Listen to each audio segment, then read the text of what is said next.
Do you want a freer life? Less knocked around by setbacks, less judged by yourself or anyone else? Are you craving freedom, joy, ease, a life that feels light again?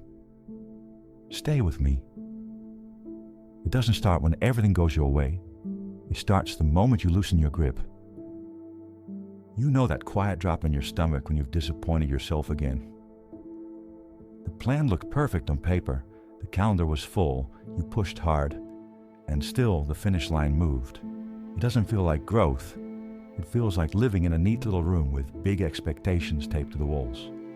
Happiness only if. Peace only when. That contract is invisible, but you feel it every day. If you ask me what freedom feels like, I won't point to a beach or a bank account. I'll point to a hand. The moment it unclenches. That second you stop squeezing one outcome until your knuckles turn white. We all know that grip. One answer, one number, one yes. One person who must act exactly the way you pictured. You grind, you plan, you pray. And reality shows up wearing different shoes. When you're fused to a result, that difference lands like rejection.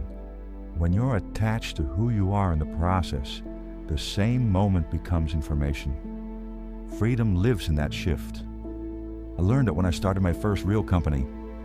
Big dreams, yes. Heavy expectations. No. That sounds odd, but it wasn't. I could see the potential. I believed it would grow. And it did. But if it hadn't, I would have taken another path with the same energy. It wasn't a grim must or a desperate now or never. It was a clean yes. A willingness to build, to learn, to adjust. Most of all, without fear. That part matters because I meet so many entrepreneurs who went under or sold under pressure and now freeze at the thought of starting again.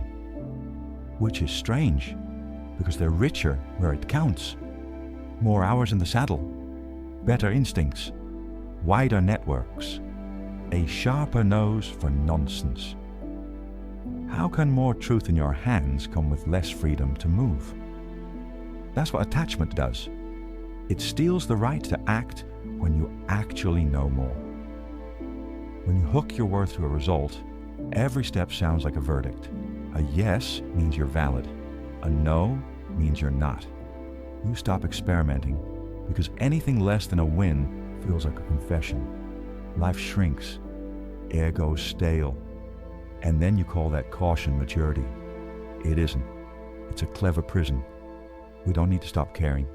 We need to care cleanly. That's what detachment is. Not apathy, precision. You care deeply about your direction and your behavior, and you loosen your grip on how it must look today. Ambition without panic. Love without chokehold.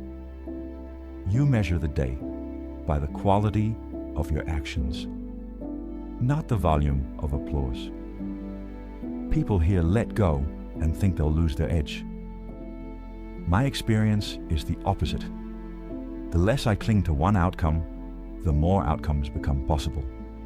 I'm available to the room I'm actually in. I notice pivots sooner. I listen better. I speak clearer. And when no lands, it doesn't own me. It just tells me where to look next. I see the same pattern in love. You meet someone. The first weeks are light. Then your brain starts writing a script. 2 months, 6 months, where you spend New Year's. Attachment walks in, wearing good intentions and whispers. Don't mess this up. Suddenly you're negotiating with your need. You say yes when you mean maybe. You say maybe when you mean no. You sell a version of yourself you'll resent later. And when the resentment arrives, you call it chemistry. It isn't chemistry. It's fear in a nice suit. After a breakup, people say they've learned a lot. They know the red flags. They know the patterns. They know how to speak about hard topics. The skills are there. Fear keeps them in the drawer. Detachment gives you the courage to use them. You can name a boundary without the secret hope it'll make someone stay. You can hear a boundary without the secret fear it means you failed. You can say, I like this. I'm not rushing it. I want mornings that are quiet. need a few evenings a week to be off. When conflict hits, I prefer to de-escalate and come back clean. Then you watch how the other person responds, without turning it into a prophecy. You're not testing. You're tuning. That's kinder for both of you. Under all of this sits one simple idea. We need a better kind of naivety back. Not the childish version that denies risk. The adult version that lets the moment surprise you again. When you started, you moved like that. Curious, not cynical. Try, miss. Breathe. Try again. Then a few hard hits taught you to make contracts with outcomes. I'll open my heart if you guarantee me this. I'll risk if you promise me that. Life doesn't assign those contracts. So you stop moving, call it wisdom, and wonder why you feel heavy. If you want something you can do today without a workbook, do this. Before the moment that matters, ask one quiet question. If this doesn't go my way, who do I become? If the answer is smaller, ashamed, frozen, you're fused to the result.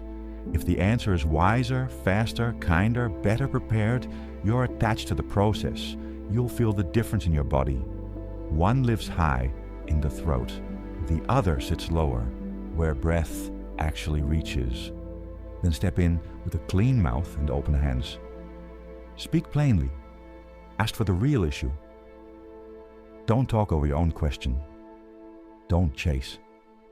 When it's over, skip the 3-day spiral and do a 3-line review. What I did well and will repeat. What I missed and will repair. What I try next. That's it. The rest is weather. Detachment doesn't lower your standards. It raises your baseline. You stop bargaining with fear while you're bargaining with people. You stop burning energy rehearsing disasters. You remember why you said yes in the first place, and you act from there. In business and in love, you'll still meet no. You'll still meet yes. Neither will own you. So if any of this sounds like your life, the moving finish line, the tight chest, the way a quiet screen can feel like a verdict, try the smallest move. Unclench. Let go of the picture in your head long enough to see the room you're in. The truth is simple and stubborn. It isn't who you are. It's what you learned, and you can change it.